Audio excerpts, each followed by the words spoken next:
Hi friends. So போன ஷார்ட்ஸில் நீங்கள் பார்த்துருந்தீங்கன்னா உங்களுக்கு தெரியும், நாங்கள் வந்து ஒரு இடத்துக்கு போகிறோம்னு சொல்லியிருந்தோம். ஸோ அந்த வீடியோ தான் இது.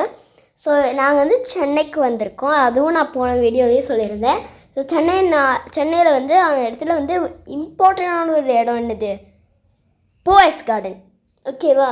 ஸோ அங்கே வந்து நாங்கள் வந்து ரஜினி அங்கிள் வீடு தான் வந்து பார்க்க போயிருந்தோம். ஆனால் எங்கள் அப்பாவுக்கு அதை பார்த்த உடனே செமையான ஜாலியாகிடுச்சு. ஏன்னா எங்கள் அப்பாவை ரஜினி ஃபேன் தான். அதனால் அப்படியே அதெல்லாம் பார்த்துட்டு நாங்கள் இங்கே வந்து சிஎம் வீடு அப்படின்ட்டு எங்கள் அம்மா சொன்னாங்க. அதில் வந்து வேதா நிலையம் தான் இது வந்து எடுக்க விடல. அப்போ கூட எங்கள் அம்மா எடுத்துட்டாங்க லைட்டாக. ஸோ உங்களுக்கு தெரிஞ்சிருக்குன்னு நினைக்கிறேன். அண்ட் இந்த பேர் படிக்கிறப்ப உங்களுக்கு ஒரு கம்பீரம் வரும்னு எங்கள் அம்மா சொன்னாங்க. அண்ட் இது ஜெயலலிதா நிலையம்னு அங்கே போட்டிருந்தது.